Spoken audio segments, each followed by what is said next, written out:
mai, piri mai te iwi no mai ki Te Pae. Welcome to the podcast where we talk about kaupapa Māori and yes, specifically ngai tahu, I'm just going to admit it, from an intergenerational level. Now when I say intergenerational, quo te mata mua te whānau, I am the eldest unplanned child of... Well, I knew you were coming, don't you worry about that. Kia ora. Yes, I am Stacey's father, called James Daniels, aho. And today we are talking about Māori engagement in politics. So we have two very engaged Māori who are just political by your very nature. Tēnā kōrua, nau mai piri mai. Tēnā koe. Lovely to see you both. First of all, tamoho Toms. And now I hear, e te whanauka, you are a solicitor at Kāhui Legal, but you've managed to find a way to come back home as well in your mahi. Yes, so at the start of this year I was lucky enough to become an assistant lecturer of law at the Faculty of Law at the University of Canterbury. Te whare wānanga waita. Tamohu, ko tahi mano kaika, ko tahi mano wawata. Yeah, tika ana. Yeah, ka pai. And on my side, I've got one of the mega stars of media in lots of ways. She features in studios both in front of and behind the mic and the camera. But given we're talking about politics today, you're also the daughter of two of our best-known politicians in the country, and it's welcome to you, Annabelle Lee Mather. And of course, we're talking about your mother, Sandra, and also your father, Mike. That's right. I've been genetically engineered to be interested in politics, but being the child of two politicians, when I grew up and told them that I wanted to be a journalist, they were both horrified and disappointed. And that's what we aim for as children, to horrify and disappoint our parents. That's right. Speaking of that, let's go straight into our first game. Hey timatangake, just to make sure we're all whanaunga here. Please share with us your favourite protest waiata. Reo Māori mai, reo Pākehā mai? I'd have to choose maranga ake ai. How does that one go? Well, you know how it goes. Maranga ake ai. Yeah, that one. And why do you love it? What's the male version of it? He doesn't want to sing. I think it's, it talks about, I hear the people, they're walking on the street. Bye. And they maranga ake. Nice. Maranga ake and protest. Ka pai. Annabelle? I have two. So my first one is a reo Māori one, which is Kia tū pato by iwi. We used to use it a lot at Ruia mai. Anytime there was something controversial, we'd be like, I know we should put Kia tū pato in the background. And we thought we were like just the ultimate crafters of stories. And my other one is Fight the Power by Public Enemy, which has been... What would that be? Ka pai. Oh, kōrapop, so you'd be mad. You'd want that one, wouldn't you? No, well, yeah, but I also love anything by Tom Scott. Ah, yeah, ka pai. Puts it out there. Avondale. Yeah. Is it Auntie Jane's son? Ne? Oh, yeah, Jane Scott. Oh, yes, tika. Yeah, so anything from him. I'm impressed you know who he is. I was like, wow, tino He's representing rangatahi here. We started up Flavour, hip hop and R&B radio I was station. your number one fan. The Shadow. But the other one is Damn the Dam from the 70s, John Hanlon, a big song. I guess most of you are too young, but some of us will know that song. But the best is the one that says it all. It's a protest song. I'll tell you what I want, what I really, really want. Oh, go on. That's it. Ka pai. Okay, so finally, and everyone's been greedy with extra numbers, I'm going to choose Wana Mani Poto, Treaty Won't Go Away, Treaty Won't Go Away. And my husband does feature in that video with no top on, I'm just going to say. Kia ora tātou. Politics. Some people will be turning off this podcast immediately because they go, oh, e hara tērā iau, that's not me. But why do we need to care, tamaho? Politics in all its forms. The importance of understanding politics is that it has an effect on your life whether you like it or not. Whether that's central or local government, or whether that's tribal governance and tribal politics, it has a bearing on everything we do as a people, particularly as Māori in Aotearoa. We can't really get away from it. But do you find, what's our level of engagement of actually being voters? Ka re te tino pai ne, Annabelle, why is that? I think to be politically engaged, you have to have a certain amount of resource and capacity. You have to have, first of all, the time and the access to the information. And when you're in survival mode, if you're a whānau who don't have a lot of money, who are just focused on putting the next meal on the table, you don't necessarily have the capacity to be seeking out the information, to spend time thinking about it, to be wānangahing with other people about it. So political privilege, there's a certain political engagement, there's a certain amount of privilege with that now. I think social media makes it a little bit easier, but it's not necessarily quality information that you're getting. Yeah, because you have social media and that's digital and easy to engage with, whereas we still vote on a piece of paper generally. Yeah, Well, and have that's to go the other physically thing, to a though. place. Why is it that literally twice as many people vote in central government or general elections than they do in the local body elections? Why do you think that is? I think a part of it is that central government, there's a lot more publicity. People have a better understanding of who the candidates are. They have a lot more exposure, so people might feel very strongly supportive of a party or a political leader, and so that motivates them to get out and vote. Whereas in local body, you get quite often it's just like a little pamphlet that turns up in the mail. You might know who your mayor is, but there's just not as much information around. I think the other barrier in terms of civic engagement for our people is that the research that's been done shows that Māori, these are foreign places walking into these polling booths. They're not, if you don't come from a family of intergenerational voters, it can like be quite, you. Exactly, it can be quite intimidating to walk into a polling booth, which is why teaching our tamariki civics is such an important thing to empowering our political So engagement. you'd love that policy from the government because they are introducing civics into schools. So isn't that great? It is great. I think it's something that iwi can do as well, though. Ora. And I think, to be fair, Māori homes do tend to be quite well politically engaged.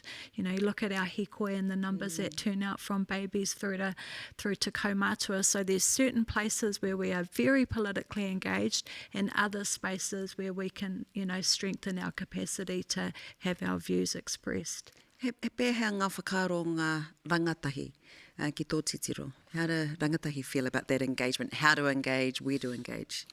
Well, I think the social media aspect's quite important. I think lots of rangatahi, most rangatahi, you can assume are on social media, and so they're engaging with politics that is on social media, and the reporting that is in the traditional mainstream media type reporting, where you just have someone having a bit of a kōrero about their views on different things. So I think there's a lot of engagement there.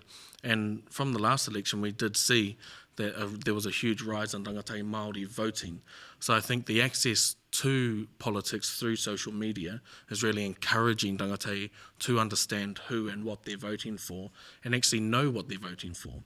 Because I remember the first local election I voted in was freshly 18, and I had this little pamphlet, as you said, and it had all these names, and I was like, I don't know any of these people. I don't know one of them. And so, I didn't know what I was voting for. And then the first national election, I had a similar thing. I was like, I know this name, this fella's at everything.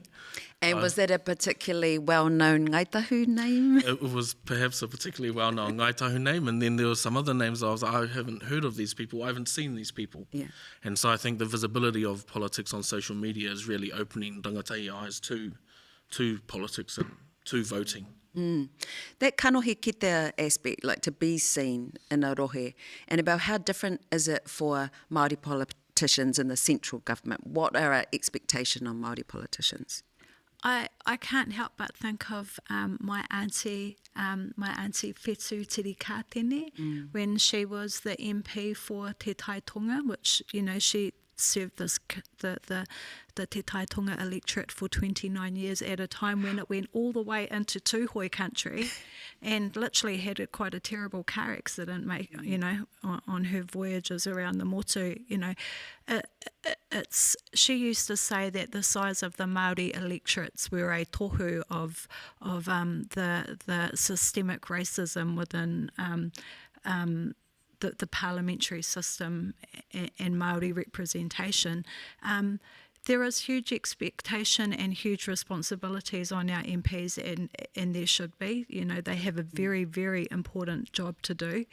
It's a difficult job, but I think that that representation in Parliament, is vital. But so too is working at a regional level, and the mahi that we're seeing happening alongside kaunihera arohe, arrangements like te mana whakahono are really, really important. And so often when it comes to Māori issues is really where the rubber hits the road. Aye. Actually, we should speak to your experience there, Koro Pops. You were on the council in Ōtautahi.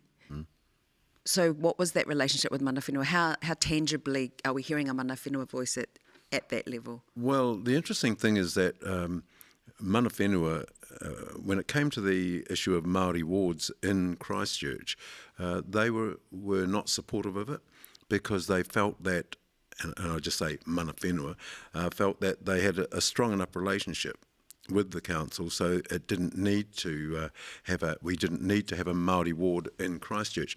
I was actually fundamentally opposed to that because I thought, well, it's not just mana whenua who live in Christchurch. We've got Māori katoa. Mātāwaka. Yeah, mātāwaka.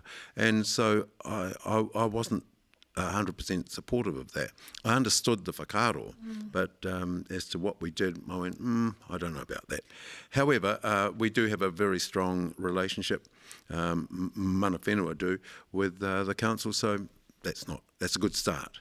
Tamaho, I'd be interested in what you think. I think I've heard you say, maybe I'm too ngaitahu, but... Maybe I'm too ngaitahu, but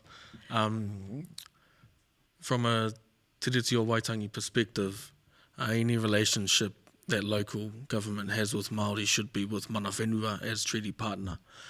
Although I can understand where James comes from in relation to there is tauiwi and mātāwaka here that perhaps would like a representative seat on local council.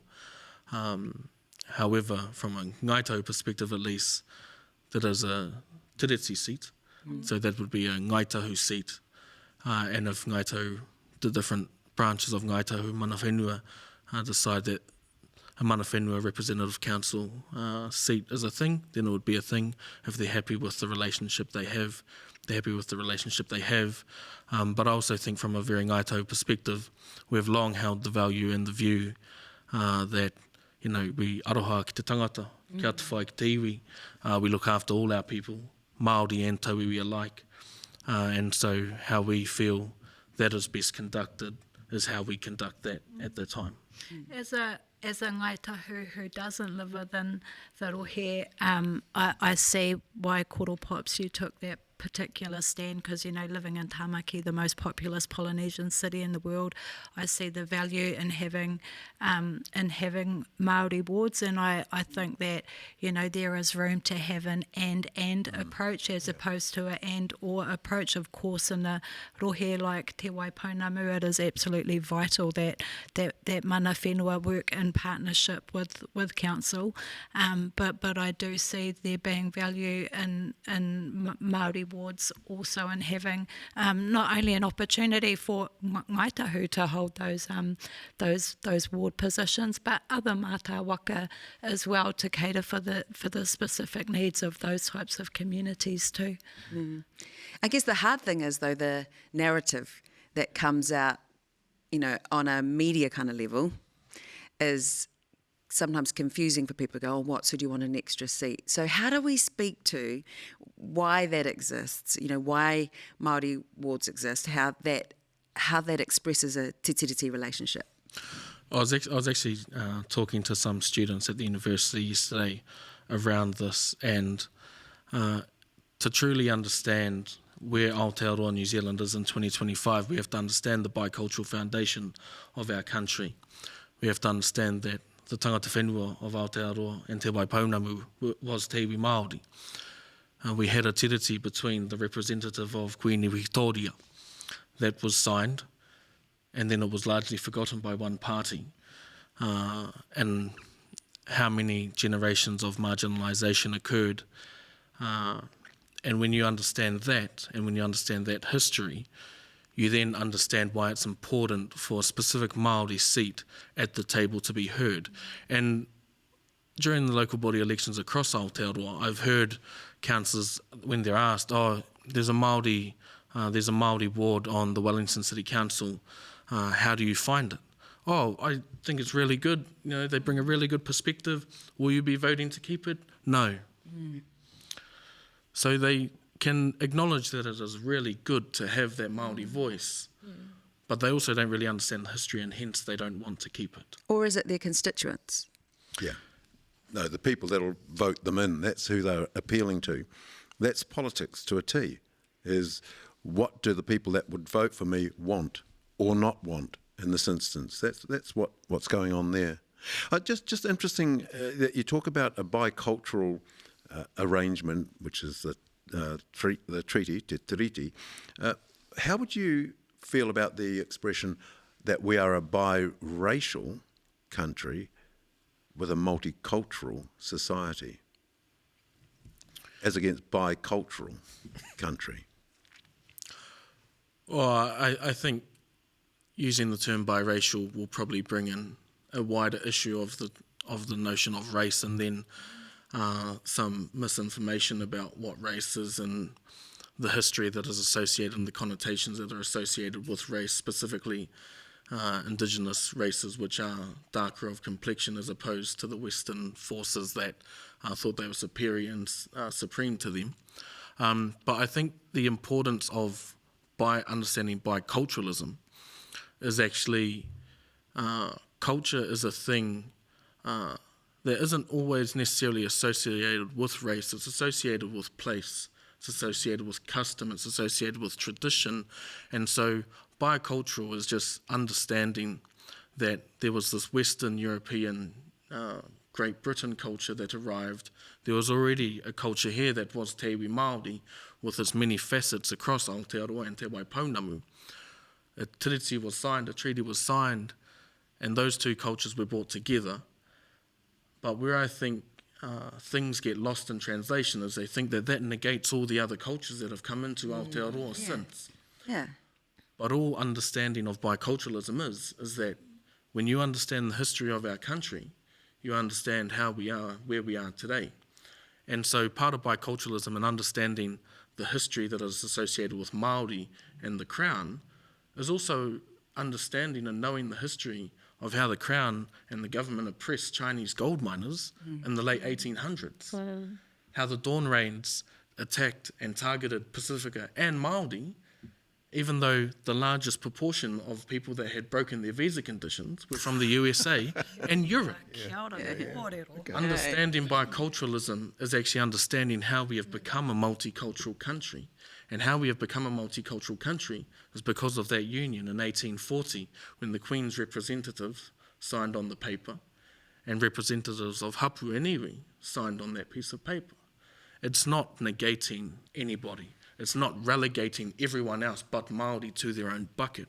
It's actually saying, hey, we have this beautiful, thriving history and culture that is continuing to progress and evolve and has evolved into a multicultural New Zealand, but that doesn't take away the roots of what Aotearoa New Zealand is. Where do I sign up to come to your lectures next year? Yeah. Oh, well, he's going to be chief judge one day. I'll say, I knew him. Yes. But it's also a mandate for the government. That's the thing about the Treaty Principles Bill. Like, if you want to raweke i te tiriti, it's also about their mandate as well. It's what gives them, the ability to be government in New Zealand. So how much do you think, to your point before, Annabelle, the Treaty Principles Bill invigorated but also exhausted us, and there's an element of distraction because there's so many things that Māori have had to respond to in terms of legislation recently?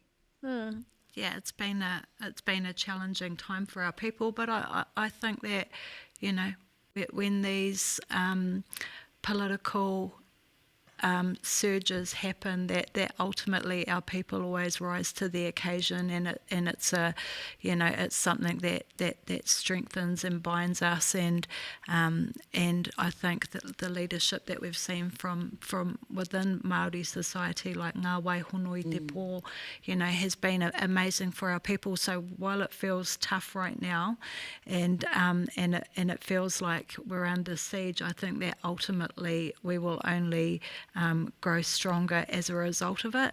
In terms of the Treaty Principles Bill, I mean, if you just look at it from the perspective of contract law, which Tamahu is way brainier than I am, obviously.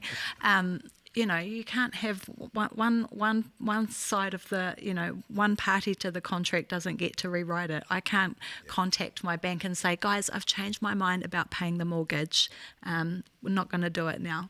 So I think it was an act of folly, and it always was, but it was very animating for those New Zealanders who feel resentful, who see, the ascension of Māori into these political places and spaces and don't have anywhere to put that resentment. But I think, Māori will endure. We're not going anywhere. But the proponent of that particular piece of legislation, he whakapapa Māori tōna, no Ngāti Rehia, David Seymour. So what is beholden on a Māori politician? Are they Māori politicians because they have whakapapa Māori, or how do we engage with someone being a Māori politician? Kia kōrua whakaro. You're smiling ironically, Tamahu. Well, I personally, I think of it like something Tākuta Moana Jackson used to say about lawyers. You're either a lawyer who's a Māori, or you're a Māori who happens to be a lawyer. And so when I think of politicians and MPs, you can't deny someone's whakapapa, but however which way they see themselves, whether they are a politician who happens to be Māori, or a Māori who happens to be a politician. And I think that construes how they view their job. But then there's also the understanding that no two Māori think alike. And to believe that every Māori thinks alike is a farce. Because you have, for example, rangatira that did sign te tiriti, and you had rangatira that didn't. You had rangatira that said, ai, tēnā koe kiingi pōtatau, ko koe hei kiingi mōku. And then you had others, perhaps ngaitahu, who said, he kiingi kē tōku, ko tōku mana, ko tū wahuriri I te rangi.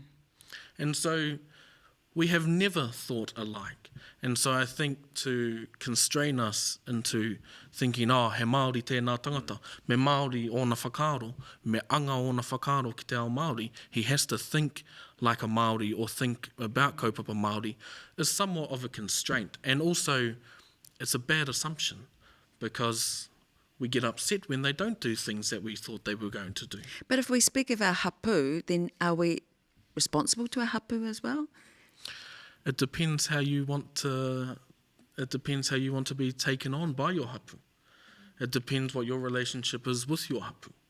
And so, for me, I have a relationship with my hapu, and I know that if I was to say something or do something that they didn't agree with, and they talked to me about it, I would take that on. But we've seen David Seymour's response to Ngāti Rehia's letter to him. He didn't care. And kei aia tērā, engari, ko tēnā tōna moenga. That's the bed he has to lay in. And if that's the bed he chooses, it's the bed he chooses. I think it's an area where we have to navigate mindfully.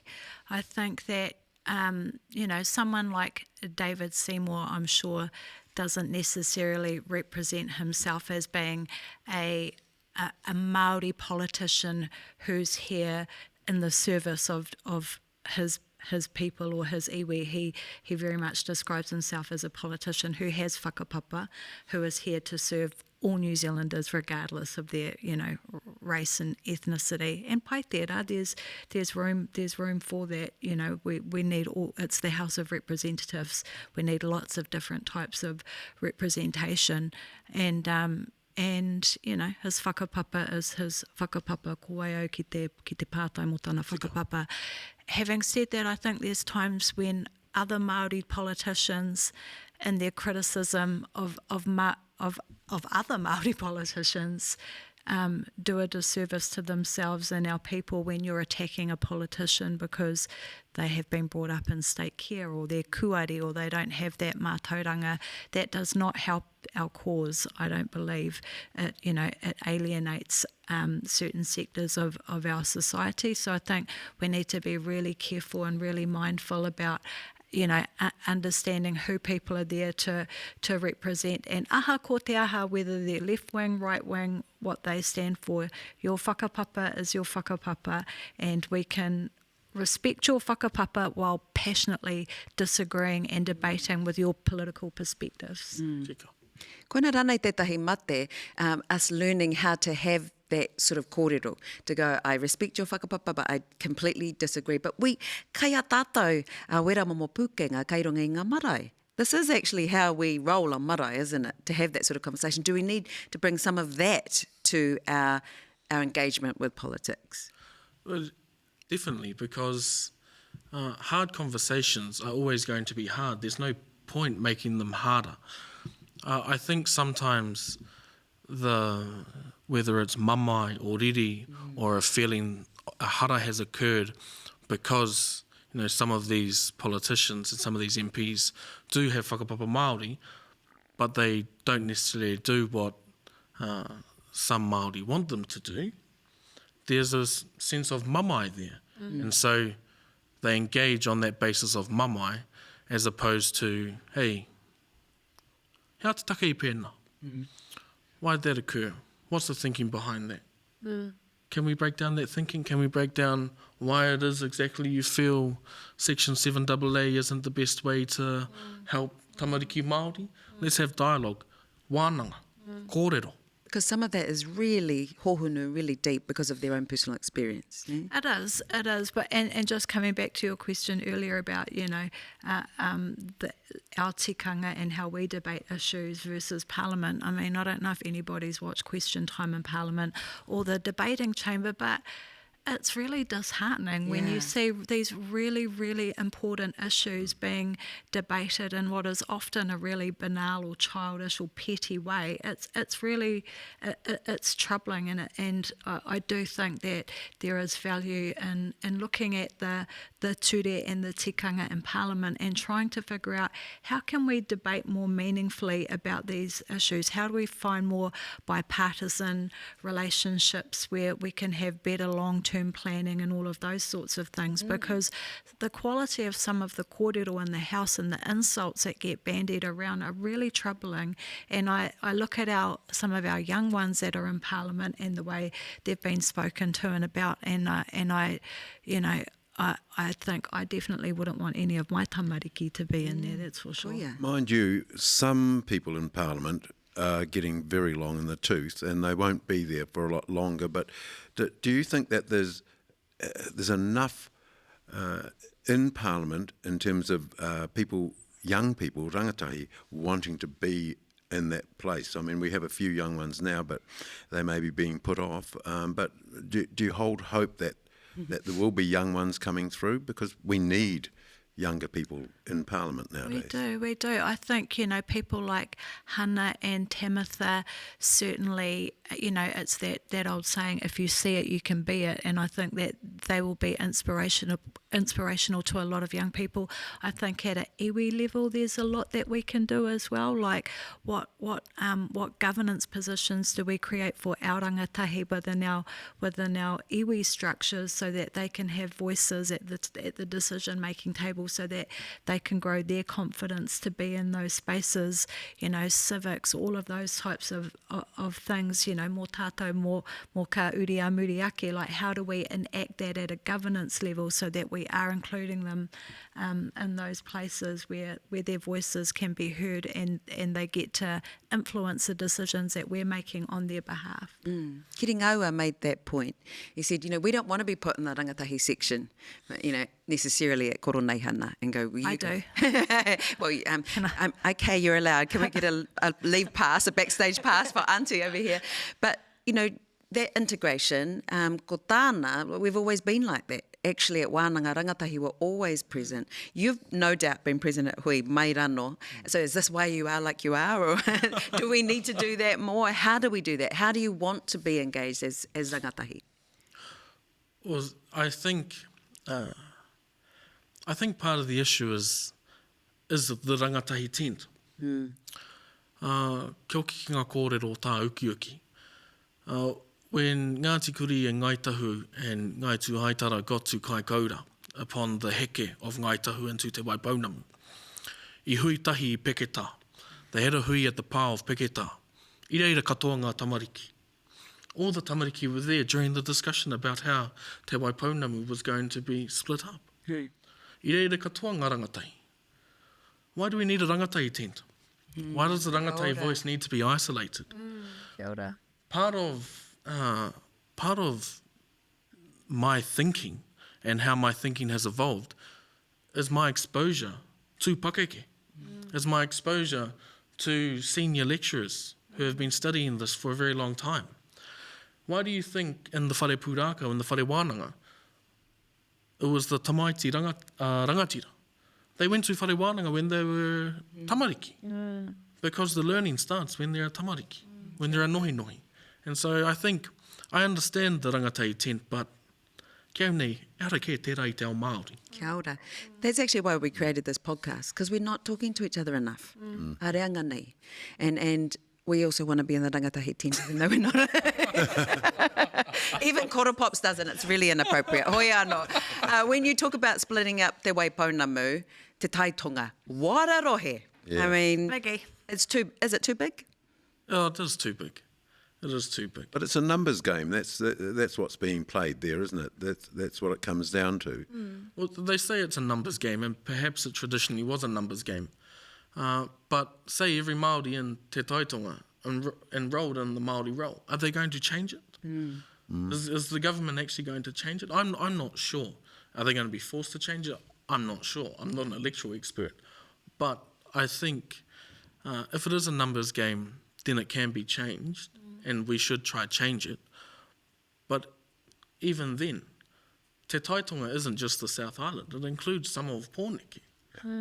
It's a vast, huge area. And the Chathams? And the Chathams. Yeah. Yeah, wharekauri reko. So is it basically an impossible expectation of representation?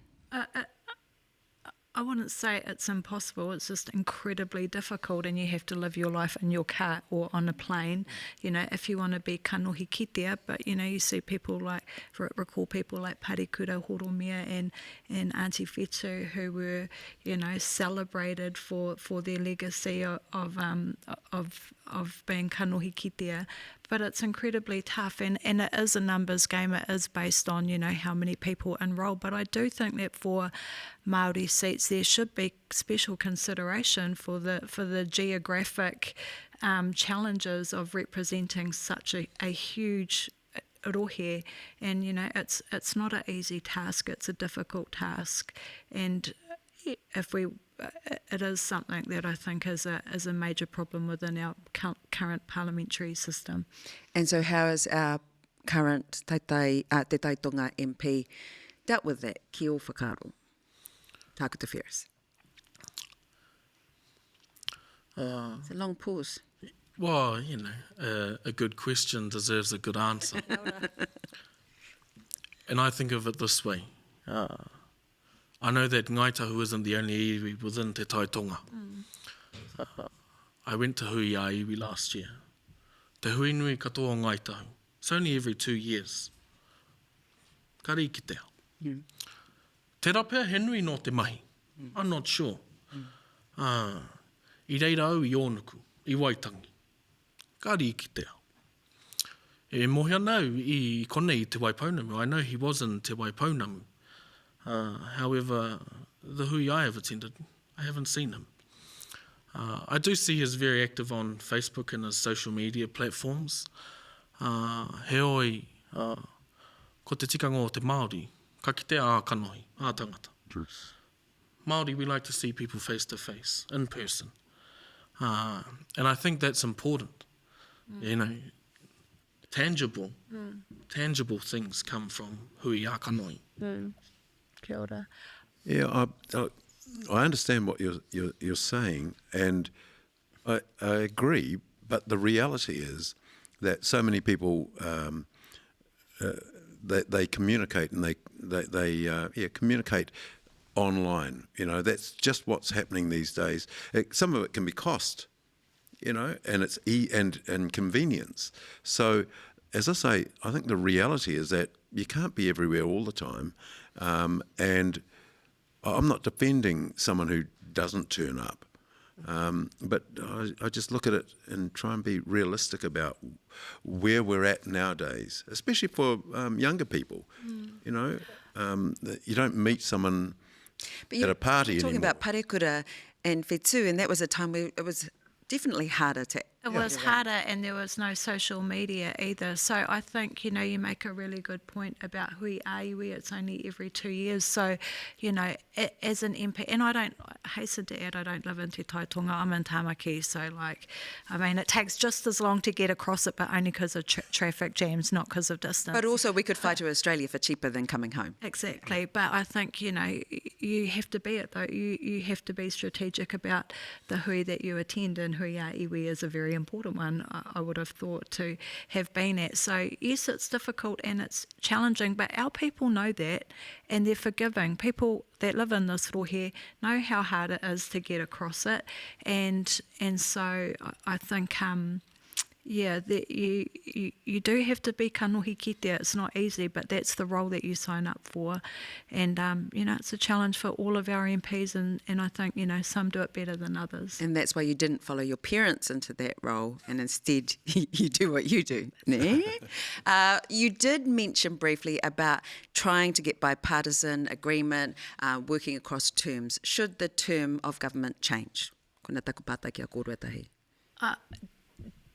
Be longer, like a 4-year term, I definitely think it should. I think it's so hard to try and make meaningful change in a 3-year term. The first year you're getting your toes under the table.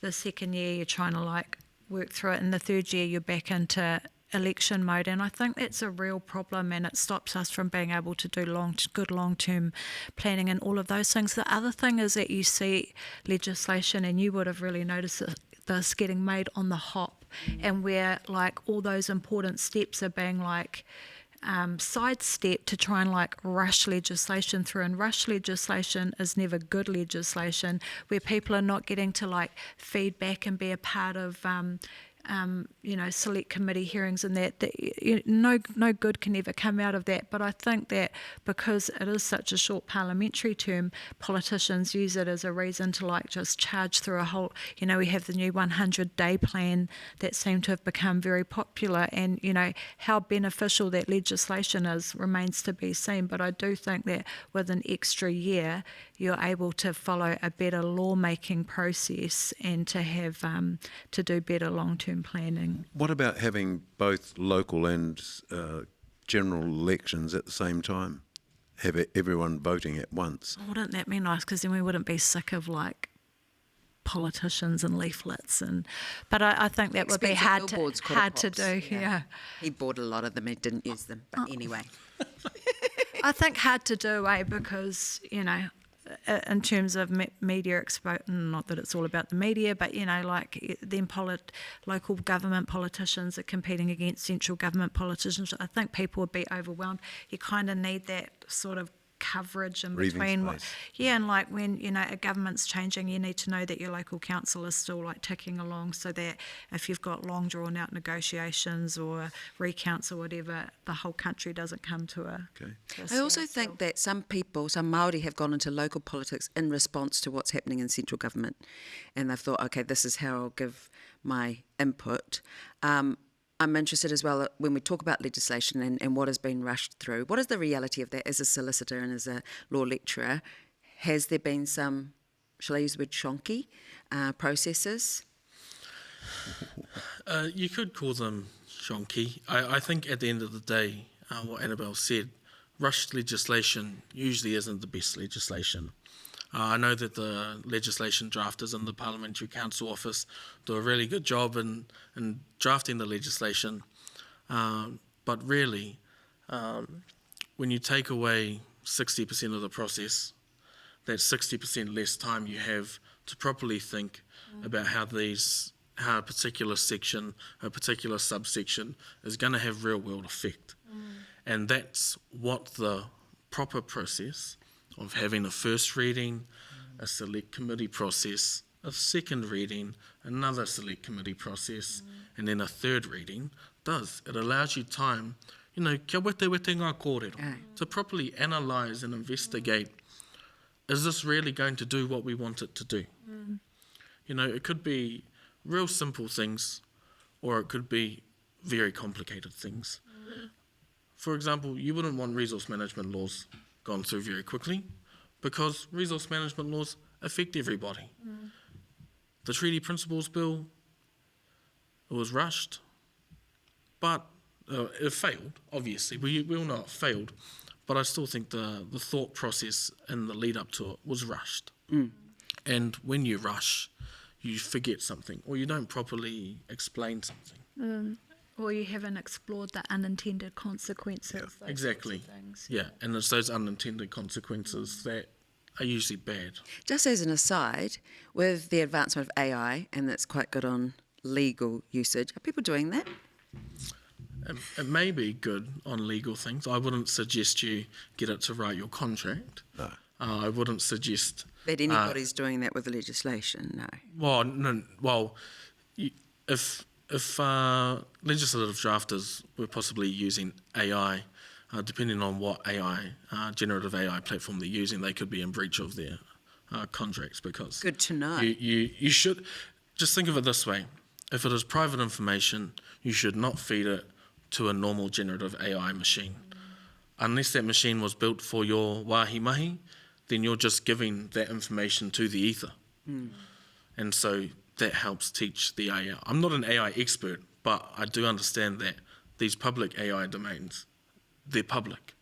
So you shouldn't be putting private stuff in there, te whānau, just so you know. Just don't put your private things into AI.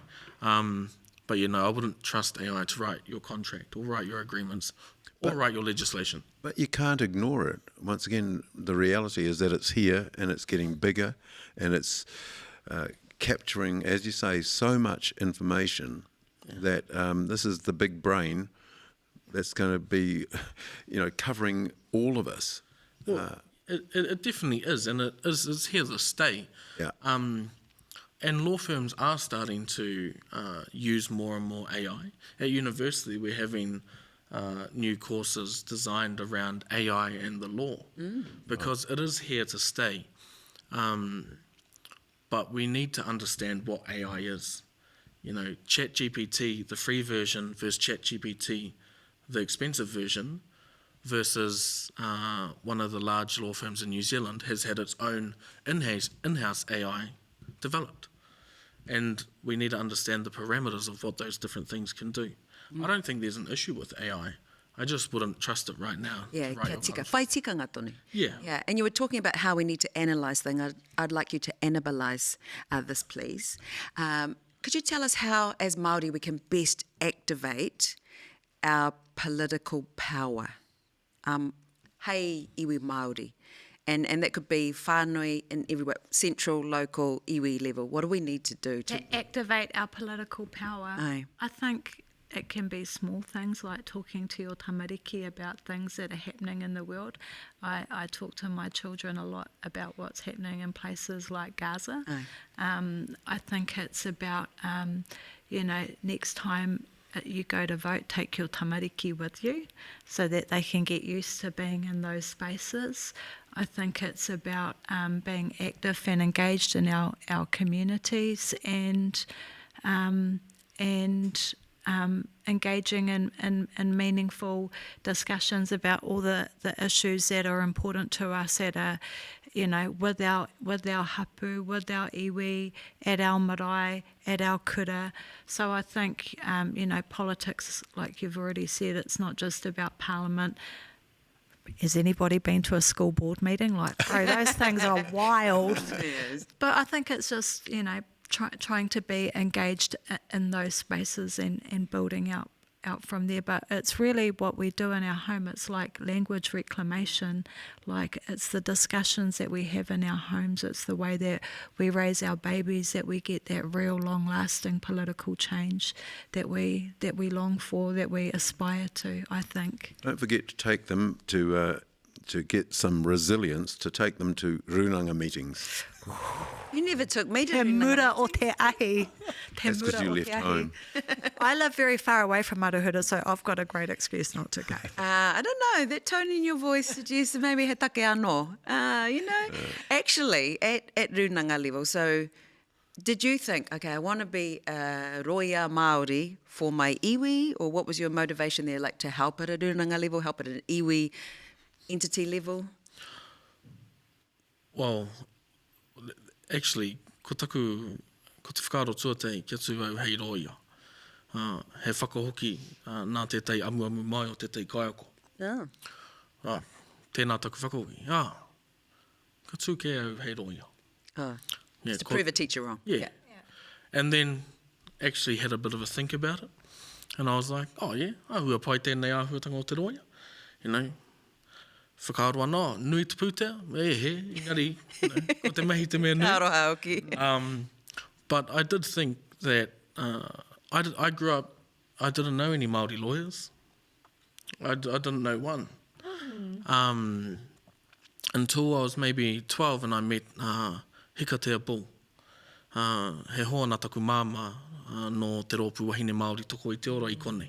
He's part of the Māori Women's Welfare League here, and my mum said, oh, Hikatea's a lawyer. And I was like, oh, actual, really? Ko ia nake te wahine Māori o tōna kraihe I puta te ihu. And I was like, oh, that's cool. So, you know, kind of thought, I know one Māori lawyer now. And then I was like, oh, well, maybe I'll be a Māori lawyer that I know. And as you get into law school and you start learning about how the government works, how legislation works, how the law works in general, you really start to think, this is really good knowledge. And if I can learn it, and if I can learn how to disseminate that knowledge without people having to go to law school, ko te pae ngātu. Kia ora. Ngai tahu as an iwi, we get quoted in the news quite a lot. And how would you say, you know, we are perceived as being, and therefore, you know, our tribal leaders have an opportunity, do you think, Annabelle, to speak to political kaupapa? How would you say Ngai tahu in particular is perceived at a media level? I think my personal perception is, obviously, again, from a tāmaki point of view, is that Ngai tahu is often held up as the example of what, you know, of what a good treaty settlement and a good, you know, treaty relationship looks like. I think we've been, I think that we have a very positive profile within mainstream media, which I think is a good and a helpful thing. I think, you know, we've got some amazing leadership, you know, not just in those political spaces or corporate spaces, but, you know, when you see Justin Tipa on the Pae at Tūranga Waiwai delivering an absolutely scorching whai kōrero, you know, in the lead up to the Treaty Principles Bill, that's pretty remarkable. And It's an activation of political power, really, mena ka whakamahi au I wena kupu, isn't it? It is indeed, yeah. And the other thing that, you know, I'd just like to mention as someone who's not living in the rohe is when I first began in journalism, you know, very long time ago, 5 years ago, and there was some common perception amongst Māori in the North Island that, you know, Ngai tahu were a iwi who didn't have reo and were very kuare and tikanga kore and those things. Of course, I knew that wasn't the case, but, you know, we were, our tikanga ōpaki, mahinga kai, we were very strong, perhaps less so on some of the, you know, the more formal stuff. But every time I come here, I'm just so blown away and so proud to see the development of our reo, our tikanga, our rangatahi, it's our leadership. It's a really inspiring, wonderful thing. He whakatinanatanga mai o tēnei mea te mana motuhake. Ne, that is our mana motuhake. But I could see your body language, Kora Pops. What were you saying when you say how are we perceived as Ngai tahu nationally and in a political sort of setting? Well, it's been 8 years since I've sat at Te Runanga. I was there for 19 years. All through the period that Mark Solomon was the kai whakahaere, right, in the early days. And we when I say we, I mean te runanga of the time, obviously set the scene for where we are now. And I agree, Justin was stunning, is stunning when he's in his in those not ceremonial, but in those formal situations, he's impressive, and it makes you go, I'm one of him, you know. But over the years, and this is going from the late 90s through the early 2000s, we were building up our profile and our pūtea as Te Runanga o Ngāi Tahu, and we did have a very positive profile in the media, but also in the community. And though I found it very condescending, I've got to say, because I would often get, and this is particularly in the South Island, around Christchurch, I'd get people saying, oh, you Ngāi Tahu are doing really, really well. And then they'd say, not like those other ones up north, you know, and I'd say, what do you mean by that? And they go, oh, you know, those people in, starts with T, and they lost all their money. And I go, they haven't lost all their money. In fact, they made more in net profit than we did last year. So, oh yeah, but what about the Warriors? And I said, it was something like $2 or $3 million. It's nothing out of, you know, 500 million. And we all make mistakes. We do. But, you know, it was very, very, it annoyed the hell out of me. I'd go, don't bloody well talk to me like that. You know, you. And don't talk to us like that. Yeah. So it's funny how things move on though, and I'm pleased and proud of where we are now, and I think that the next generation that's taken us through to this point have done a very, very good job in setting us up for the future. Ka pai. Hei whakarapopoto, so to bring us to an end, how okorua aki? Like, what would you like to say to encourage our people to see te ao hou, te reanga hou? What do we need to do? What can we do? What is exciting about who we can be as political people and as Māori? I think Annabelle's going to answer this one first. I was like, you're going to have the most beautiful sign off for this. Getting time to. I think, you know, just keeping our eyes on Te Pae tawhiti, keeping our eyes on the horizon to be aspirational, to dream big, to instill strong mātāpono into the lives of our tamariki and our whānau, and yeah, kia kia kaha, kia mai, e rā mea katoa. I feel like this is your time moment. to shine. Oh, hope so, maybe not. We'll try not to flop. But I guess, I think in essence, you know, tērā whakatauaki nui o tātou o Ngāi Tahu. Mō tātou mō kauria muri ake nei, for us and the generations after us. And then attaching that other one from the tipa whānau, from Moiraki, he mahi kai hoanga, he mahi kai tangata. And so we understand that our tipuna for 7 generations fought for where we are today, and it is our duty to ensure that it is continued, not for my mokopuna, but for their mokopuna and their mokopuna after them. And in doing that, we have to understand that politics is part of that. Government, central and local, is part of that. The going-ons of Te Runanga o Ngāi Tahu is part of that. We are part of that.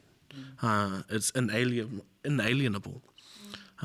If you are Ngāi Tahu, it's because you have whakapapa Ngāi Tahu. You know, maybe that gives you rights to whairawa, maybe ka pūtea, but it also puts onto you an obligation to tautoko where you can, to go back to your runanga or go back to the hui, know where the details are. If you can't do that, at least know how you can assist your tamariki who may want to be able to do that one day, to do that. Kia ora. See, look at that mic, it just dropped. Yeah. Koe kihi. So I'm going to take it to another place. Hei whakarapopoto, just to end us there, I'll quote one of our matua who was actually born on Waitangi Day, that's Uncle Bob Marley. Get up, stand up